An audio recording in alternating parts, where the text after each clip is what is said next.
Hey y'all, and welcome back to Heritage Ways YouTube. I'm Miss Katie, and this summer 2023 I am sharing some summer reruns.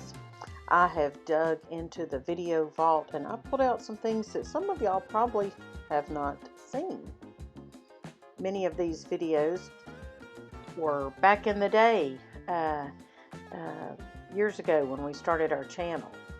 I love this classic tuna noodle casserole, and I love to eat it with canned beets.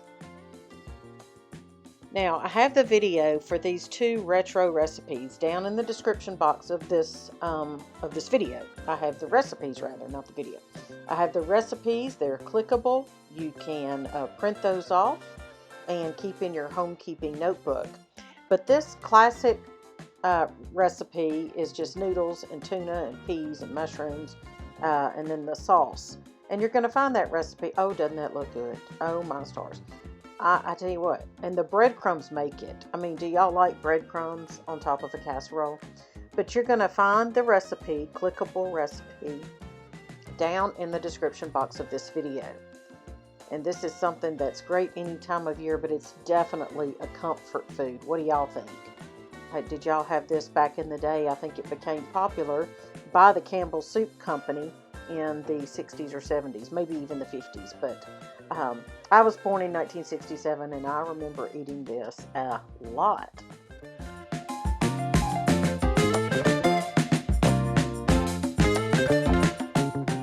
Now, our next retro or vintage recipe, I say retro because I think that word makes us think of 60s and 70s, and these recipes make me think of 60s and 70s.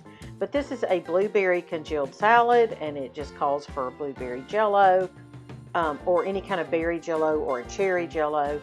And then you're going to add your pie filling and your pineapple, and then you're going to refrigerate that, and you're going to put a cream topping over that. I love cream cheese anything. Can I get an amen on that?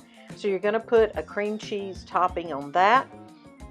You're going to spread that evenly, and then you're going to top it with either Cool Whip or a home whipped topping. Now I'm going to tell you that I feel like Cool Whip holds up better with this recipe.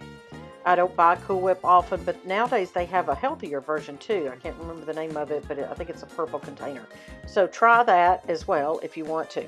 I hope you've enjoyed these two recipes, retro recipes, and you're going to find the clickable links so that you can have all the ingredients and make it at home. You're going to find that in the description box under this video. I hope you're counting your blessings. I'm so glad you're here, and I hope you're having a great summer.